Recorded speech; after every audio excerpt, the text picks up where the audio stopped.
역대하 29장.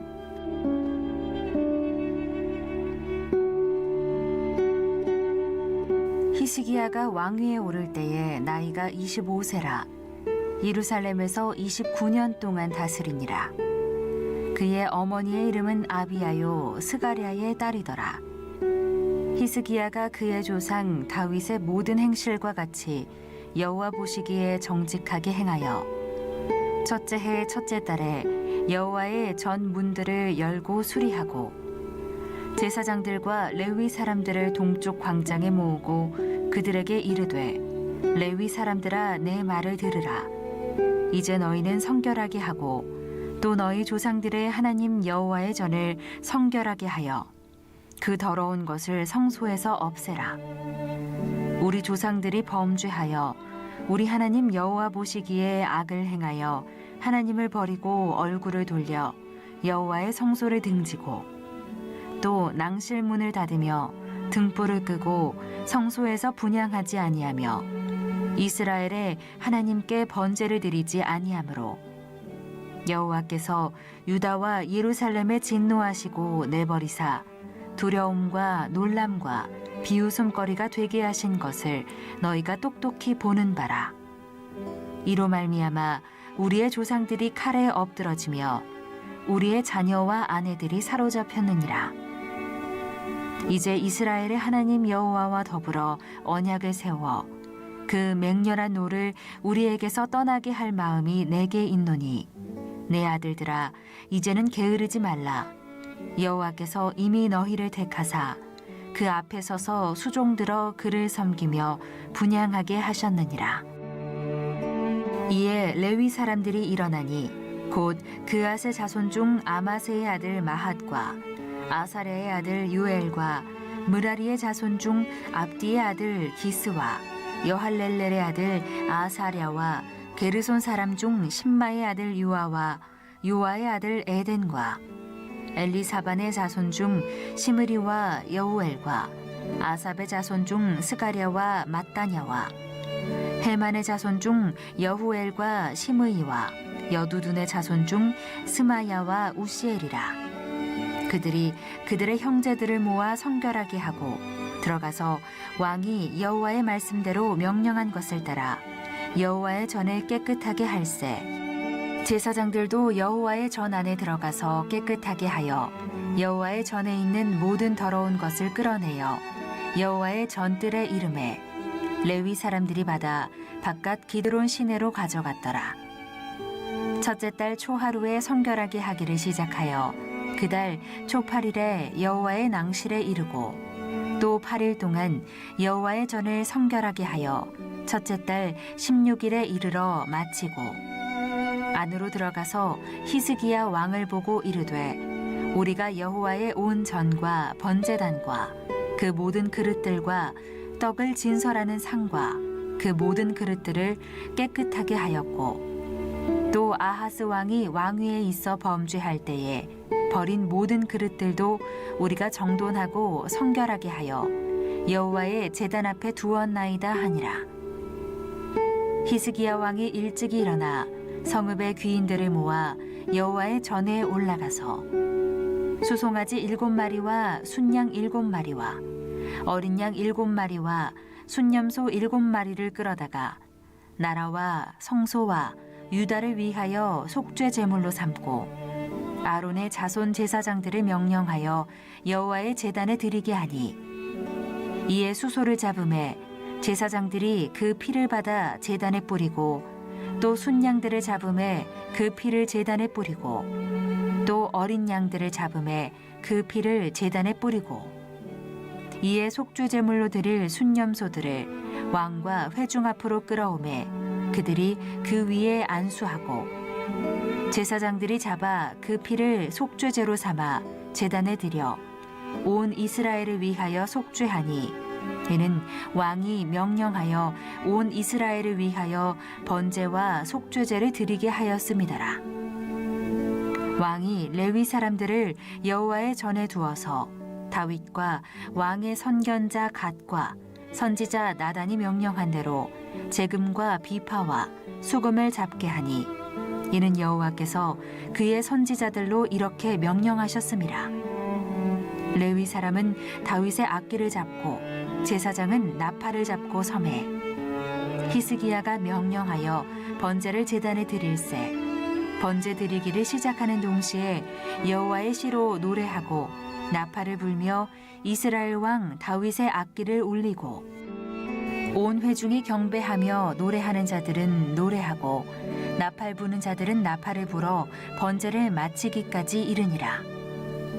제사 드리기를 마침에 왕과 그와 함께 있는 자들이 다 엎드려 경배하니라.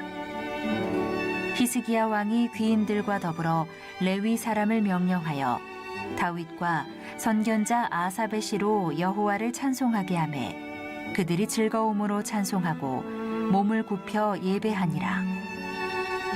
이에 히스기야가 말하여 이르되 너희가 이제 스스로 몸을 깨끗하게 하여 여호와께 드렸으니 마땅히 나아와 제물과 감사 제물을 여호와의 전으로 가져오라 하니 회중이 제물과 감사 제물을 가져오되 무릇 마음에 원하는 자는 또한 번제물도 가져오니 회중이 가져온 번제물의 수효는 소소가 70마리요 순양이 100마리요 어린 양이 200마리이니 이는 다 여호와께 번제물로 드리는 것이며 또 구별하여 드린 소가 600마리요 양이 3,000마리라. 그런데 제사장이 부족하여 그 모든 번제 짐승들의 가죽을 능히 벗기지 못하는 고로 그의 형제 레위 사람들이 그 일을 마치기까지 돕고 다른 제사장들이 성결하게 하기까지 기다렸으니 이는 레위 사람들의 성결하게 함이 제사장들보다 성심이 있었음이라.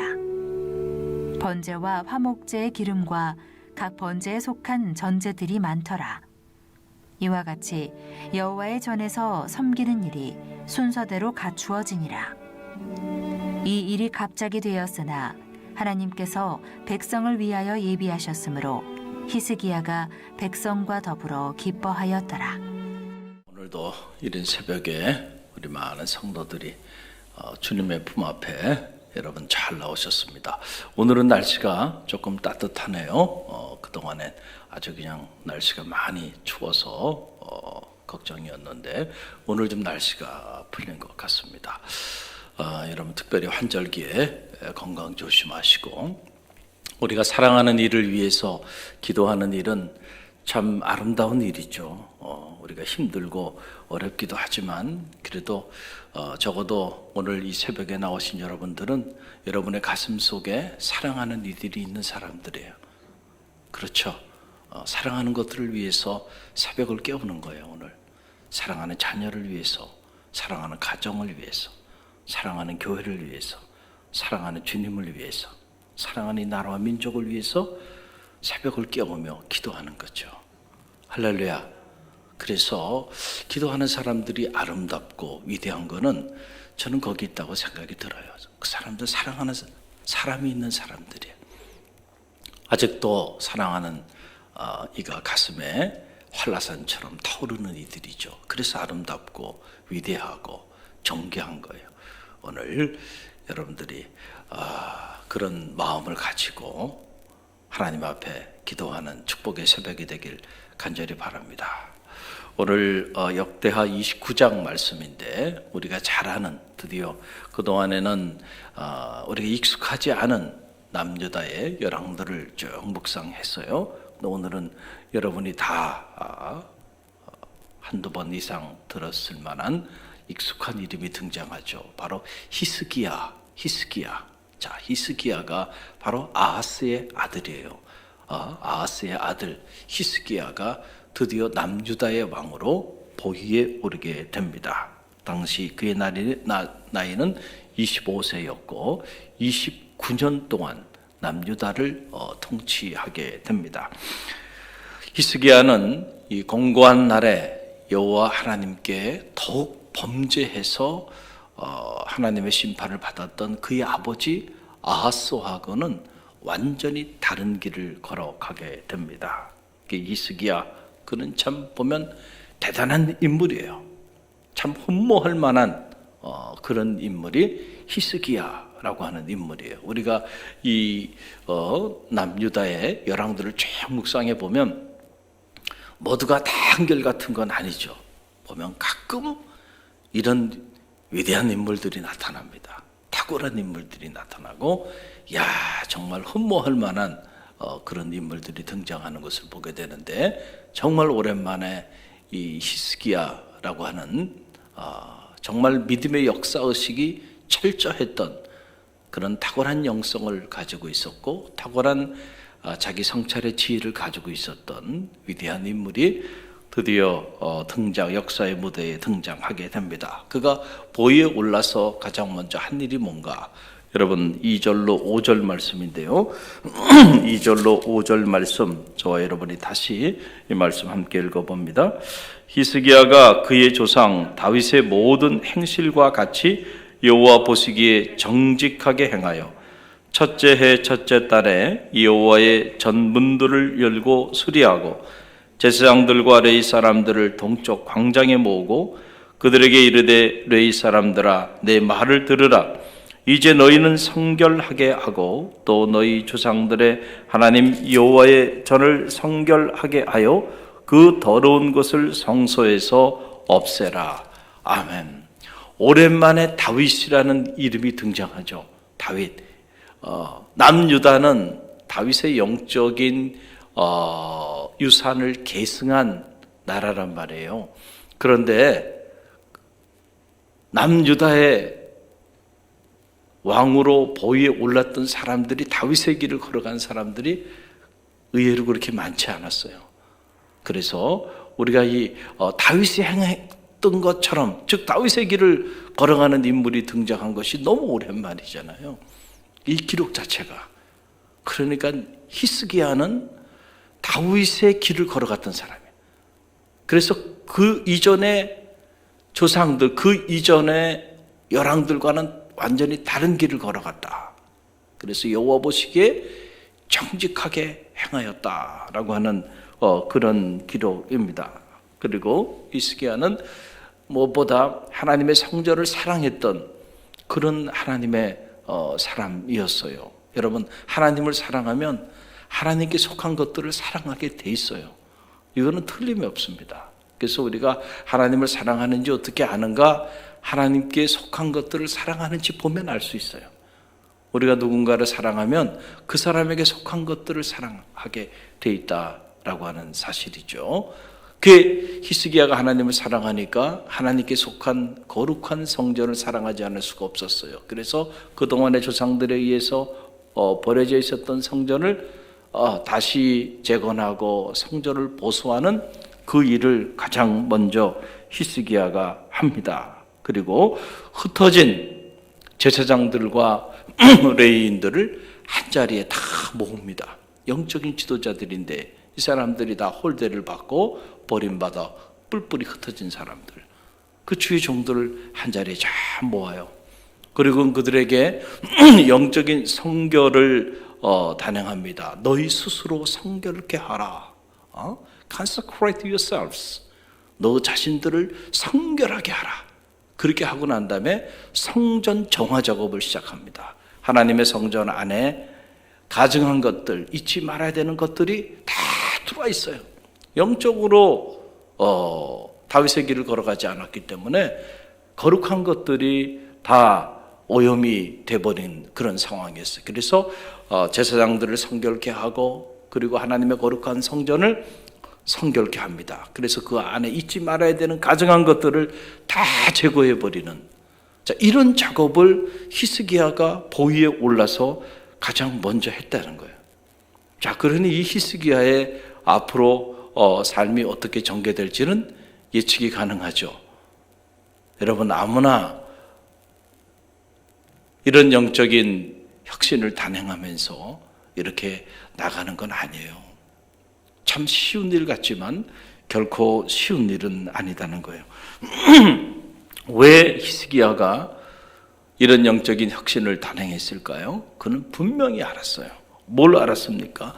왜 우리나라가 이렇게 어려움을 겪고 있는지, 왜 이 나라의 사람들이 두려움 속에 살아가는지, 왜 마음속에 그 두렵고 떨리고 놀람을 극복하지 못하고, 그리고 왜 사람들에게 조롱거리가 돼서 이렇게 비참하게 무너져 내리고 있는지 히스기야는 정확히 알았습니다. 그 원인이 어디에 있었는가라고 하는 것을 히스기야가 정확히 알았다는 거예요. 보위에 올라서 일국의 왕으로 오르면서 그는 이 사실을 정확히 아는 거예요. 정치력이 부족해서, 외교력이 부족해서, 군사력이 없어서, 경제력이 나약해서, 그래서 우리가 이 두려움 가운데 있고 나라가 무너지고 그리고 세상 사람들에게 조롱을 당하는 그런 나라가 된 것이 아니다는 거예요. 우리가 하나님 앞에 범죄했으므로 그 결과로 인해서 이 나라가 지금 이 모양이 됐다라고 하는 사실이죠. 여러분, 하나님의 사람들은 우리 안에 일어나는 모든 일들을 영적으로 해석할 수 있는 영성이 있어야 합니다. 할렐루야. 세상 사람들은 세상적인 가치관으로 봐요. 정치하는 사람은 모든 것을 정치적으로 해석합니다.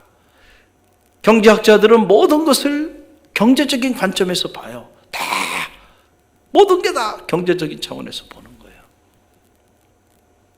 사회학자들은 모든 것을 사회학적인 관점에서 보는 거죠. 그러나 우리 신앙인들은 우리 안에 일어나는 모든 일들은 하나님의 개입과 하나님의 간섭과 하나님의 일하심의 손길이 미치지 않은 것이 없다는 사실을 우리는 다 알잖아요.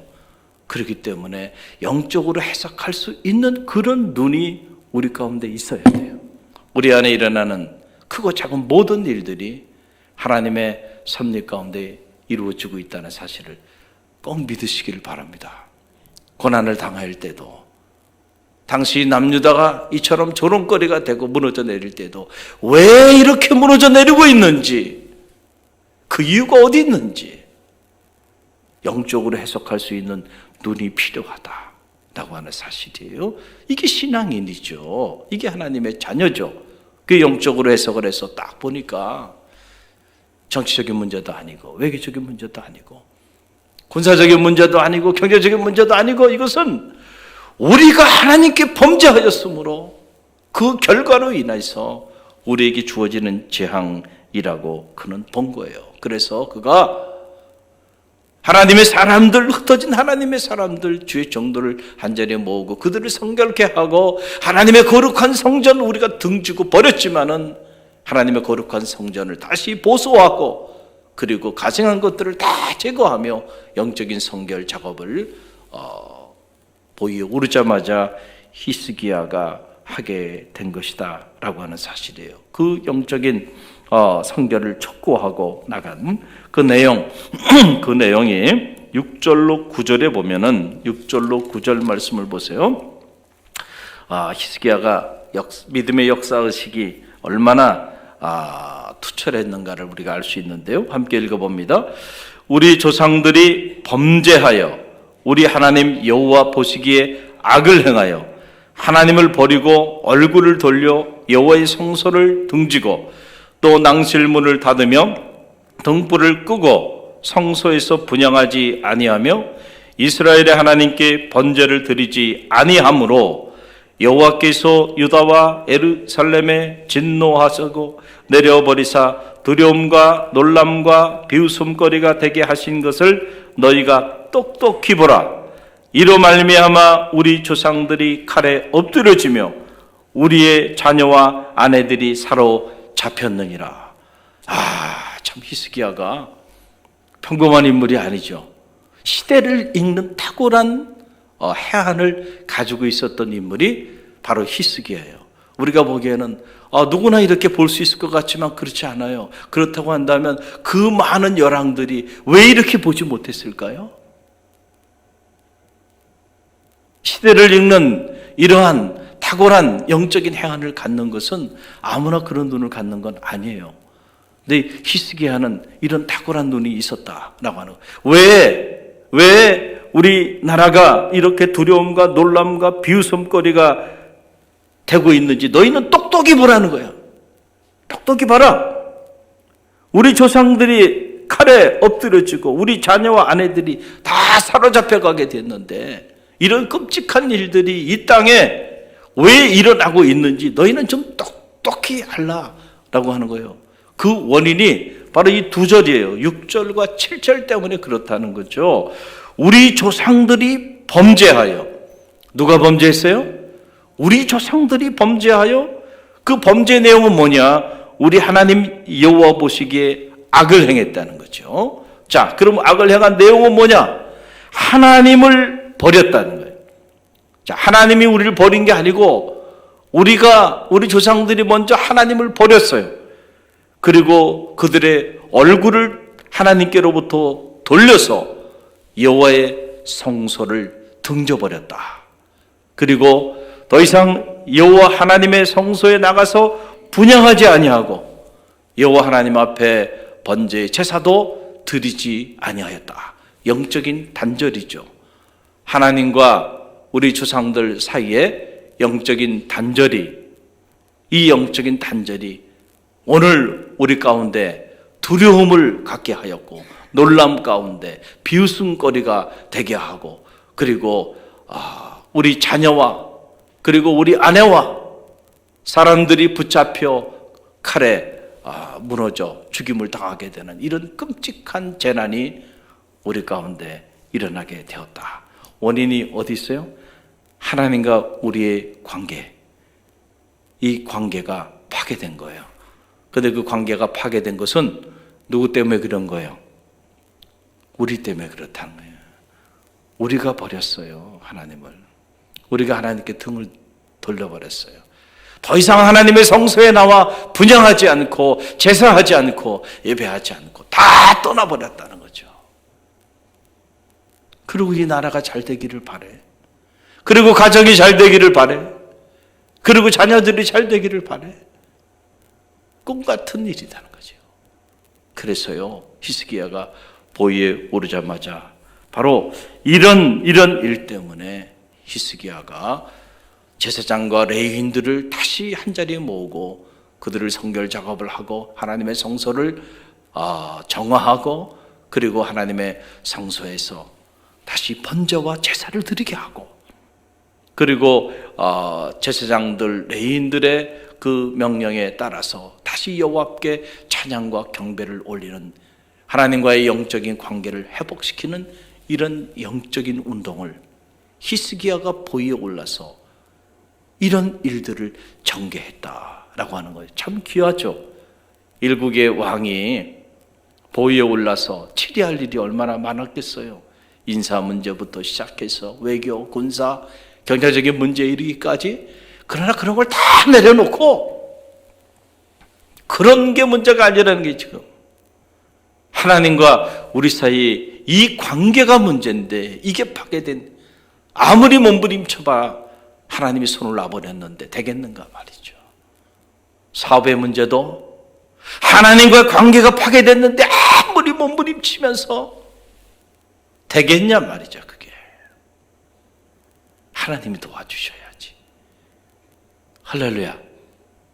자녀의 앞길도 마찬가지고 우리의 가정도 우리 교회도 마찬가지죠. 하나님이 도와주셔야죠. 우리가 몸부림친다고 됩니까? 우리가 할 수 있는 게 뭐예요? 아무것도 없음을 우리는 올 한 해 뼈저리게 느꼈잖아요.